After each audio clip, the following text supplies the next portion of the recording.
au 10e chapitre de l'évangile de notre frère, père, ami, apôtre Jean. Jean chapitre 10. Merci. Et nous allons lire le 9 premiers versets ensemble. En vérité, je vous le dis, celui qui n'entre pas par la porte dans la bergerie, mais qui y monte par ailleurs, est un voleur et un brigand. Mais celui qui entre par la porte est le berger des brebis. Les portiers lui ouvrent et les brebis entendent sa voix. Il appelle par leur nom les brebis qui lui appartiennent et il les conduit dehors. Lorsqu'il a fait sortir toutes ses propres brebis, il marche devant elles et les brebis le suivent parce qu'elles connaissent sa voix. Elles ne suivent point un étranger, mais elles fuiront loin de lui parce qu'elles ne connaissent pas la voix des étrangers. Jésus leur dit cette parabole, mais ils ne comprirent pas de quoi il leur parlait. Jésus leur dit encore, en vérité, je vous le dis, je suis la porte des brebis. Tous ceux qui sont venus avant moi sont des voleurs et des brigands, mais les brebis ne les ont point écoutés. Je suis la porte. Si quelqu'un entre par moi, il sera sauvé. Il entrera et il sortira. Il entrera et il sortira et il trouvera des pâturages. Prions le Seigneur. Éternel, tu es notre lumière, ma lumière et mon salut. Tu es le pain qui est descendu du ciel pour nous donner la vie éternelle. Fais que, Seigneur, à cet instant, alors que ton peuple médite la parole de Dieu, que ta lumière puisse éclairer son âme, son intelligence, son esprit, afin qu'il puisse saisir ces moments opportuns pour voir ce pain qui descend du ciel et vient nous donner la vie éternelle. Viens, Seigneur, nous donner ce pain. Au nom de Jésus, au Père, nous te prions ici. Amen. Bien-aimés dans le Seigneur, vous avez remarqué combien de fois le mot porte revient dans cette péricope, cette partie des Écritures que nous venons de lire ensemble. Combien de fois ce mot revient? Toute notre méditation aujourd'hui va tourner autour de cela. Nous avons déjà parlé dans d'autres enseignements sur Jésus-Christ qui dit « Je suis le pain de vie ». Et là, nous avons appris quand nous avons faim, la faim spirituelle, nous savons qu'il nous donne ce pain qui descend du ciel. Nous avons aussi appris dernièrement que Jésus-Christ a dit « Je suis la lumière du monde ». Et là, si nous avons besoin de lumière, lorsque nous sommes dans les ténèbres ou la confusion, nous savons qui va nous donner cette lumière. Et en plus d'avoir dit qu'il est la lumière, dans Matthieu 5, Jésus a dit, vous qui me suivez, vous êtes la lumière du monde. Nous savons donc non seulement que Jésus est la lumière, mais il est venu faire de nous lumière du monde. Amen. Et aujourd'hui, le Seigneur veut nous enseigner sur une vérité profonde. Prochainement, nous allons voir qu'il est le bon berger. Mais aujourd'hui, nous allons voir qu'il est la porte. Et avant de voir ce texte, je ne sais pas qui parmi vous est entré par la porte et sorti par la porte ce matin. Est-ce que vous avez utilisé vos portes chez vous? Il n'y a personne d'entre vous qui n'a pas utilisé de porte. Hein? S'il y a quelqu'un qui n'a pas utilisé de porte, j'aimerais le voir. Si vous allez même à l'hôpital, vous ne passez pas par la porte, vous passez ailleurs que par la porte, vous risquez de vous faire arrêter. Et si vous entrez dans cette maison sans passer par la porte, vous serez arrêté. Jésus donc savait l'importance de la porte. Et tout ce que Jésus disait était toujours basé sur des images, des choses très utiles dans notre vie. Et ici, la porte. Donc nous connaissons tous l'importance d'une porte dans une maison. Un petit assemblage de quelques planches, 2 ou 3 charnières ou pivots, une poignée ou un loquet, et voilà une porte. Mais pour Jésus, ce petit morceau de planche-là est un grand symbole pour sa mission. Inconsciemment, nous passons tout notre temps à ouvrir et à fermer des portes. Hier encore, au centre d'achat, avant d'entrer, la porte s'ouvre. Puis en sortant, elle se ferme. Vous avez vu ça? Et ici, si on vous donne la clé pour faire entrer les gens ici, on vous donne une certaine autorité. La porte peut vous donner une autorité. Quand on a parlé de gens qui ne peuvent pas prêcher l'évangile dans leur pays, c'est qu'on leur a fermé la porte pour parler du Seigneur. C'est fermé. Il y a une autorité qui ferme les portes de l'évangile. Il y a des pays où on a fermé la porte à la liberté. Nous venons de ces pays-là, sinon nous ne serons pas là. Ici, là, les portes sont bien définies. Chez nous, tu peux arriver, hier, tu arrives chez nous, 2 jours après, 3 jours, si tu es fort avec le fusil, tu peux devenir chef de l'État. Nous avons un exemple, il y a un garçon là-bas qui est chef de l'État, il est arrivé quelques jours sans papier, avec des fusils. Aujourd'hui, il est chef de l'État. Donc là, il n'y a pas de porte. Les voleurs peuvent entrer n'importe comment. Nous sommes dans une situation différente. Ici, les portes sont définies. Quand vous entendez, ici l'armée, la police, etc., c'est des portes qu'on définit. Pour devenir ingénieur ici, il faut entrer par la porte d'ingénierie. Même pour nous, pour devenir des pasteurs, il y a des portes définies dans chaque communauté. Comment on devient pasteur? Il y a des portes. Pour se marier, il y a des portes. Comment se marier? Il y a des portes qu'il faut suivre. Pour devenir radiologiste, scanner, tout ce que vous faites là, maçon, constructeur, il y a des portes au Canada. On ne peut pas s'improviser médecin, ingénieur, radiologiste, etc. Il y a des portes. Et quand vous avez votre profession, on vous donne un bureau, un lieu de travail, on vous donne des clés. On vous donne des clés. Si on vous renvoie, on vous arrache les clés, la porte. Partout où vous allez trouver des portes. Et cette semaine, comme je préparais ce message, je comptais le nombre de portes dans ma propre maison. Je me suis rendu compte qu'on avait environ 18 portes dans ma maison. 18 portes. Je ne sais pas si vous avez compté combien de portes vous avez dans votre maison. Est-ce que quelqu'un peut me dire? Combien? 3 portes seulement? Et donc vous avez, non, même votre chambre, il faut compter toutes les portes. Ah. Toutes les chambres ont des portes. Même les garde-robes ont des portes. Les toilettes ont des portes. Les garages, pour aller vers votre garage, il y a des portes. Voyez-vous que ça nous fait exercer quelque chose. C'est pour vous rendre conscient de l'importance de la porte. Si vous n'avez pas de porte d'entrée pendant l'hiver, là, si on vous enlève, vous enlevez votre porte, essayez de l'enlever aujourd'hui, là, et de rester sans porte pendant une semaine. Mais je pense même qu'on vient de vous arrêter. C'est pas normal que quelqu'un enlève la porte de sa maison, puis se couche sans porte. L'importance de la porte. La porte. Et dans le passage que nous venons de lire dans Jean 10, 1 à 9, Jésus nous parle de 3 sortes de portes. Nous voulons le voir. Comme dans nos maisons, il y a des sortes de portes. Il y a des portes pour la chambre à coucher, il y a des portes pour le salon, il y a des portes pour le grenier, il y a des portes pour les garages. Et bien ici aussi, il y a 3 sortes de portes. Et nous voulons voir ces 3 sortes de portes par rapport au Messie, à Jésus. La première porte que nous trouvons au verset 1.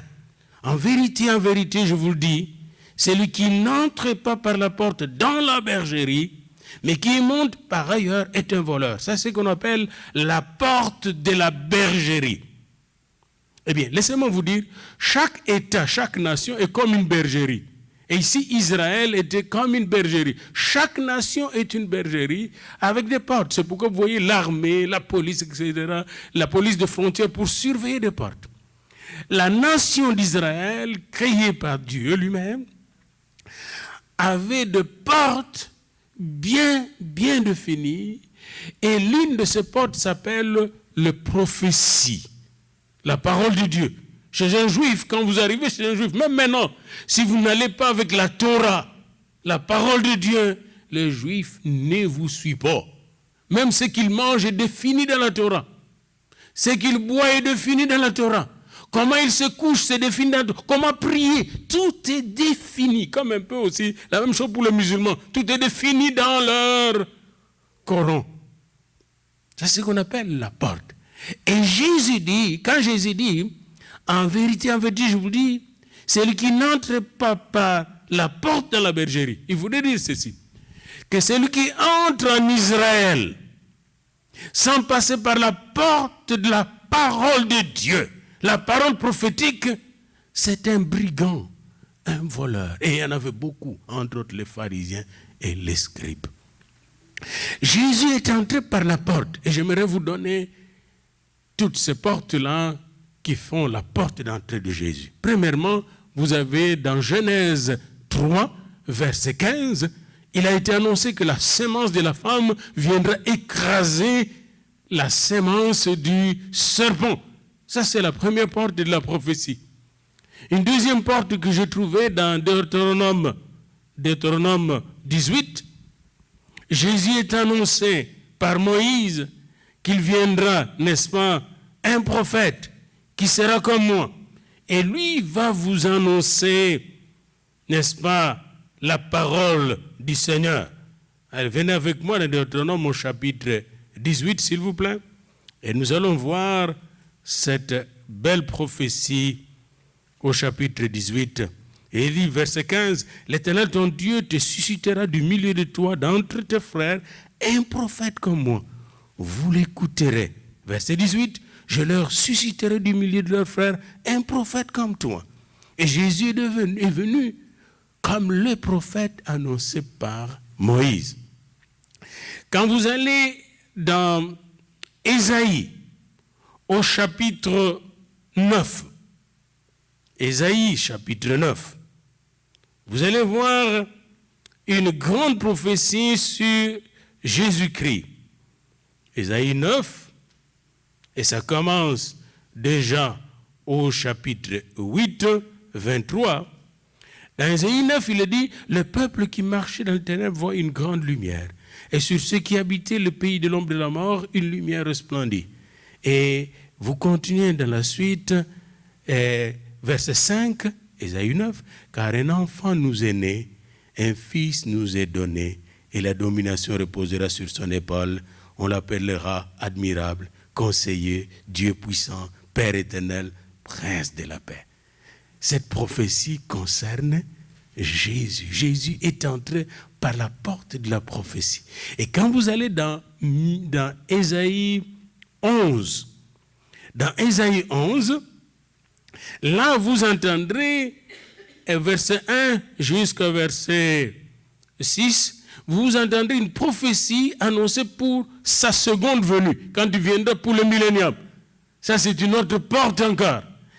Lorsque vous allez dans Michée, au chapitre 5, il est même annoncé au chapitre 5, verset 1, qu'il va être né à Bethléem. Et Jésus est né exactement à Bethléem. Donc, il est venu par la porte prophétique. Et pour terminer avec cette porte prophétique, avant la naissance de Jésus, un ange est venu l'annoncer. À Marie d'abord, dans Luc 1, Marie a été visitée par l'ange Gabriel, et l'ange Gabriel était comme le portier. Un autre ange l'a annoncé à Joseph, dans Matthieu 1, quand Joseph s'apprêtait à renvoyer Marie. Encore là, un portier de Dieu qui annonce Jésus. Jésus n'est pas comparé à d'autres prophètes. Lui est entré par la porte, et quand vous regardez bien la porte par laquelle il est entré, cette porte prophétique est non seulement pour les Juifs, mais pour toute l'humanité. Parce que dans Genèse, au chapitre 3, verset 15, la sémence de la femme, c'est pour toutes les femmes. du monde. Marie représente toutes les femmes du monde. Cette sémence, c'est pour sauver tous les fils et toutes les filles de la femme. Donc on peut dire qu'il est entré par la porte prophétique mondiale, Jésus. Il est entré par la porte du salut, la porte prophétique. C'est pourquoi Jésus disait, moi je ne suis pas un brigand, je ne suis pas un voleur, je ne suis pas quelqu'un qui est entré par la fenêtre. Je ne suis pas entré ailleurs que par la porte que mon Père m'a donnée. Et nous allons rester un peu dans ce chapitre 10, verset 1 à verset 9. Il dit, celui qui entre par la porte est le berger de brebis. Et nous verrons qu'est-ce que le berger de brebis prochainement. Mais ici, regardons ce berger qui entre par la porte de la bergerie. Comme tout le monde est entré par cette porte, la porte de cette petite bergerie, bien-aimé. Il est entré par cette porte parce que cela était prévu par Dieu. Quand vous allez dans au psaume 24, versets 7 à 10, vous entendrez le prophète dire, porte, élevez vos lintons. Élevez-vous, porte l'Éternel, pour que le roi de gloire puisse entrer. Qui est le roi de gloire? L'Éternel des armées est le roi de gloire.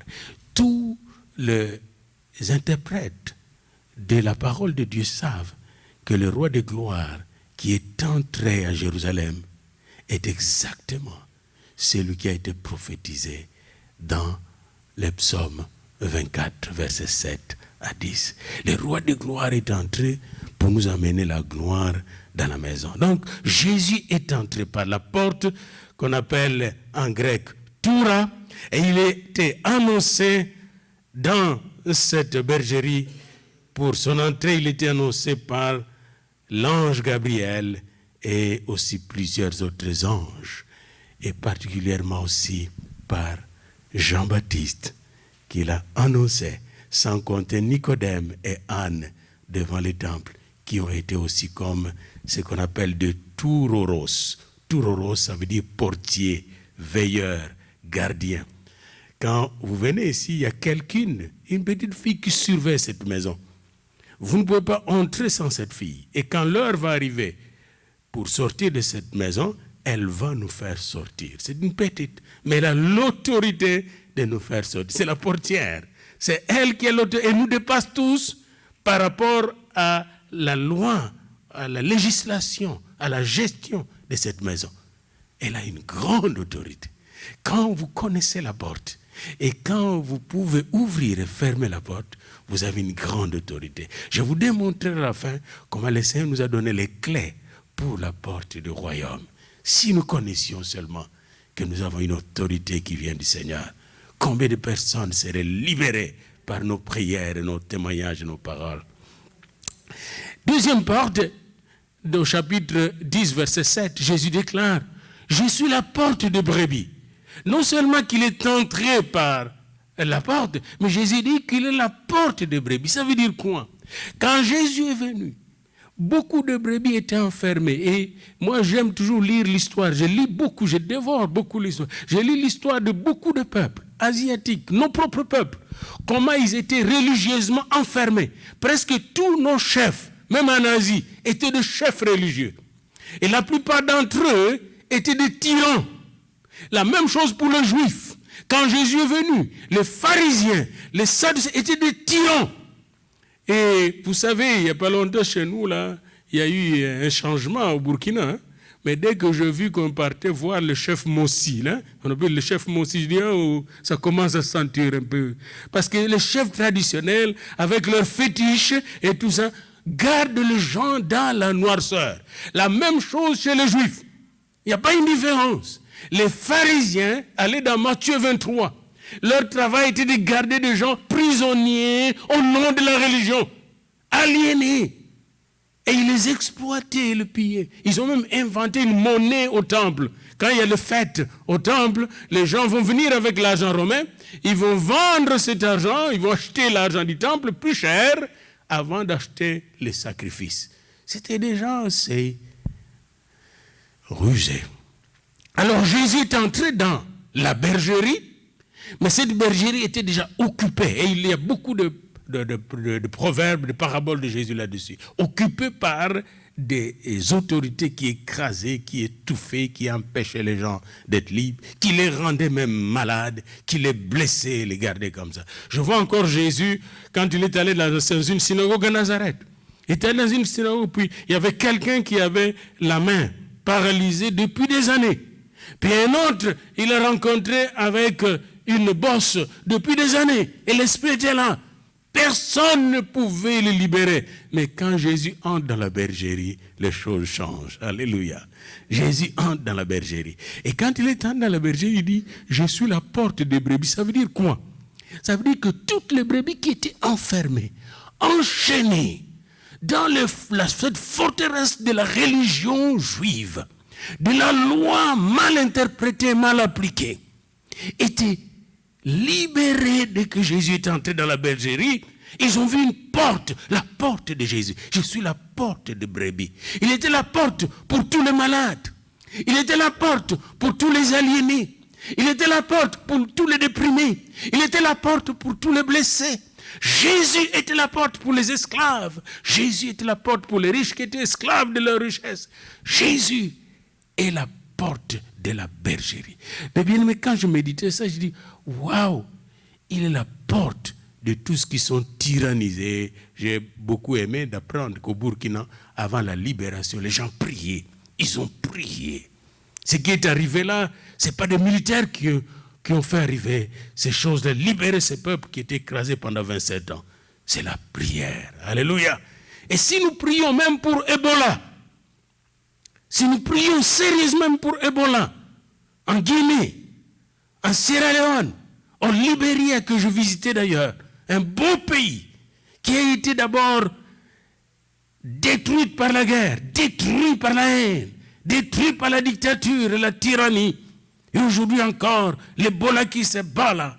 Mais si nous prions les bons bergers, et nous demandons aux bons bergers qui apportent la guérison, comme le veut, parce qu'il dit aussi, je suis la guérison. Si les bons bergers entrent dans cette bergerie par la porte prophétique de Dieu, parce qu'il y a une prophétie pour chacun de vous. Savez-vous que pour chacun de vous, il y a une prophétie? Regardez votre ami, dites-lui, pour vous, il y a une prophétie. Dites à votre ami à côté, il y a une prophétie pour vous. Il y a une prophétie pour vous. Et j'aimerais vous dire un mot ce matin. Jésus a dit, celui qui vient en moi ne sera jamais déçu. Et ça, c'est une prophétie pour vous. Le fait même de venir ici fait que vous ne serez pas déçus. Jésus a dit aussi, venez à moi, vous tous qui êtes fatigués, chargés, hein, et vous aurez quoi? Donc si vous venez à Jésus, et je pense que vous n'êtes pas venus à moi, mais à Jésus, mais je vous garantis, comme moi et vous, nous aurons du repos. Parce que dans la bergerie de Jésus, il y a le repos et la protection. Amen. Et Jésus dit, je suis la porte. Je suis la porte des brebis qui protège le brebis, qui libère le brebis, qui guérit le brebis, qui montre la lumière aux brebis, qui donne le pain aux brebis. Je suis la porte de l'espoir et de l'assurance. Jésus dit, je suis la porte des brebis. Waouh! Waouh!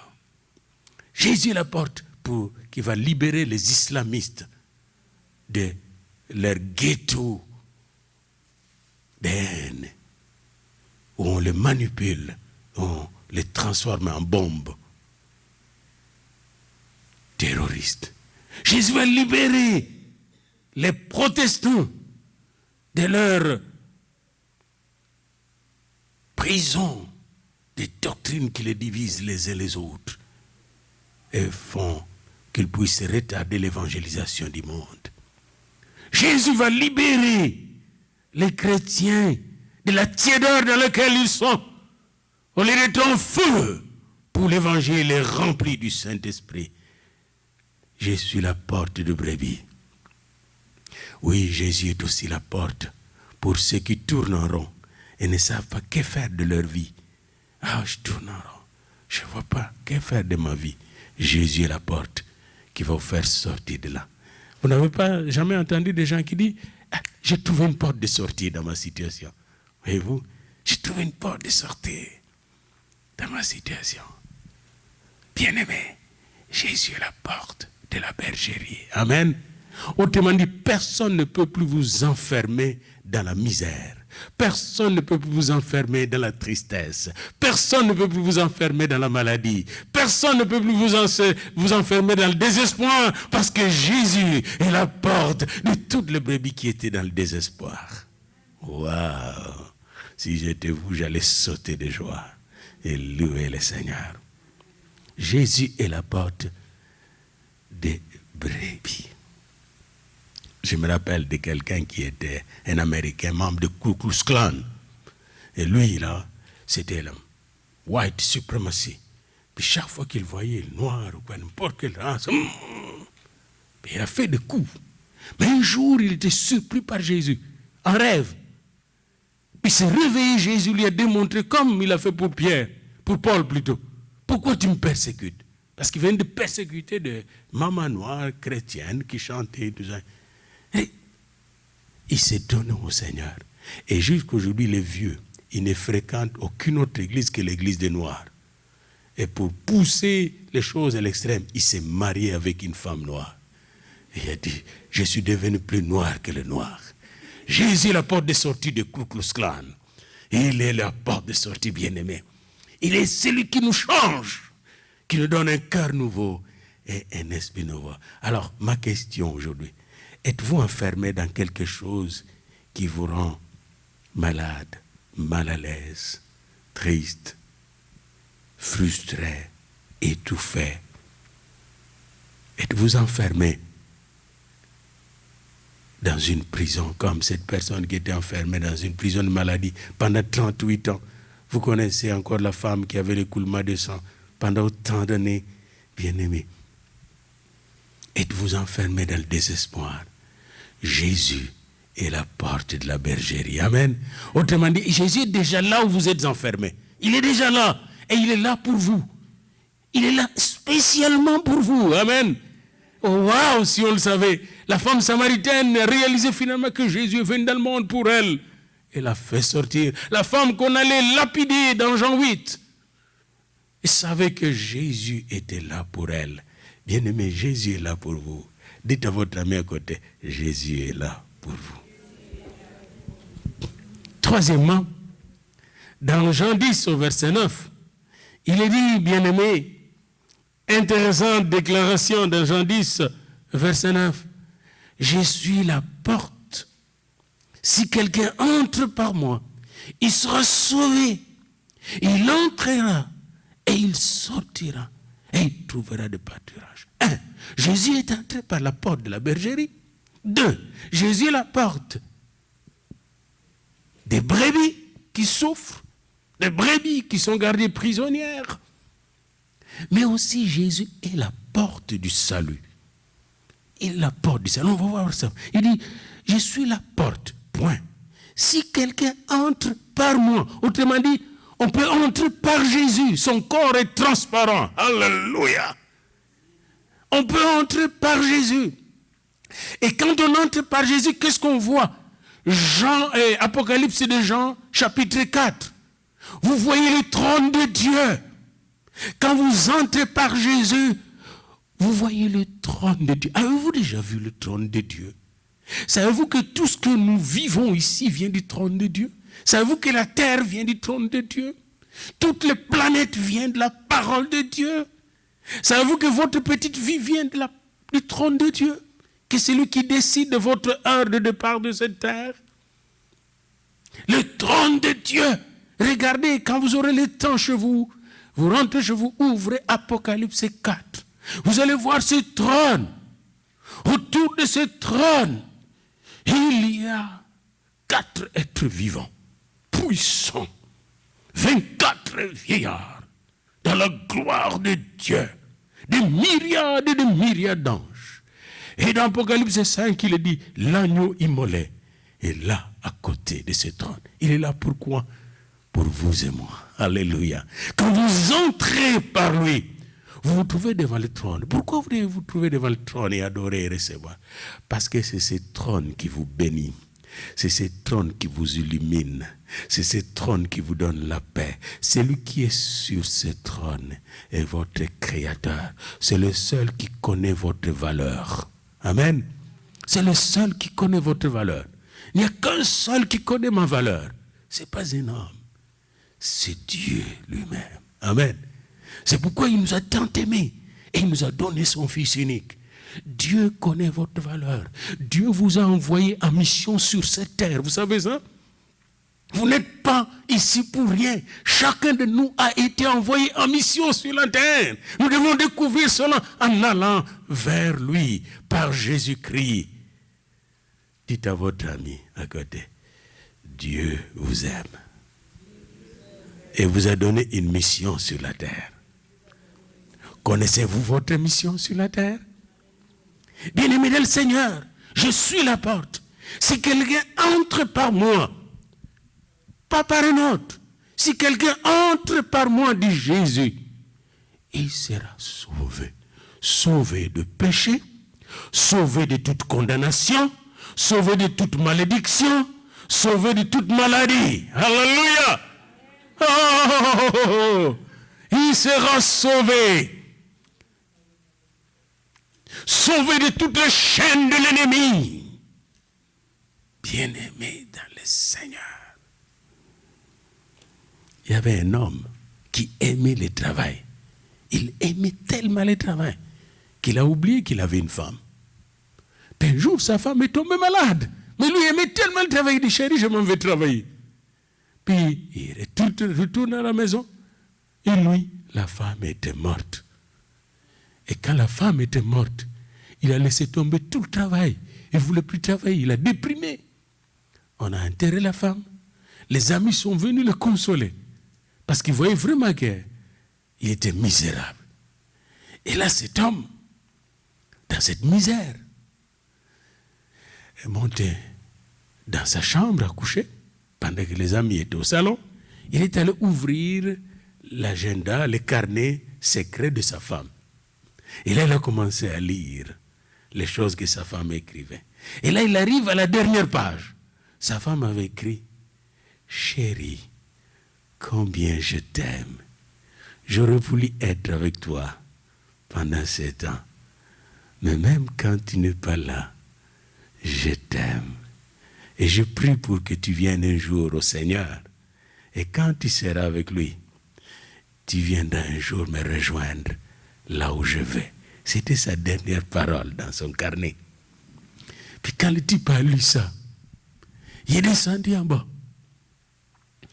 Puis il est allé au cimetière qui n'était pas loin de la maison. Puis là, il s'est couché au cimetière. Il dit, comment je vais faire pour être sauvé? Et là, il ne savait pas que le pasteur de sa femme était toujours là et attendait ce bon moment. Tout le monde qui était dans la maison l'avait suivi au cimetière. Et il attendait juste ce moment. Tout le monde avait prié pour son salut pendant des années et des années. Mais lui avait fait pour Dieu, n'est-ce pas? Il avait fait comme Dieu son travail. Tout le monde l'attendait. Et dès qu'il criait, Seigneur, comment je vais faire pour découvrir le Dieu de ma femme, pour être sauvé par Jésus? Le pasteur a dit, j'attendais ce moment. Et là, il regarde. J'attendais ce moment. Dieu avait une mission pour cet homme. Et cet homme fut sauvé. Et aujourd'hui, c'est un puissant missionnaire qui amène des âmes et des âmes au Seigneur. Bien-aimé dans le Seigneur, regardez encore votre ami, dites-lui, Dieu te cherche. Et dites-lui que Dieu cherche aussi beaucoup de gens autour de toi, qu'il veut bénir la porte du salut. Cet homme était sauvé de la dépression. Cet homme était sauvé de la tristesse.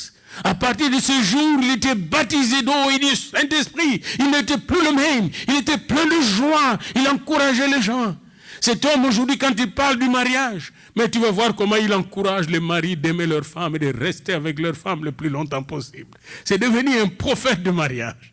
Quelle merveilleuse expérience. Ça prend parfois des gens qui ont expérimenté de telles choses. Jésus était la porte de sortie de cet homme. Jésus était la porte du salut de cet homme. Jésus était la porte de délivrance pour cet homme. Jésus était la porte de guérison et de résurrection pour cet homme.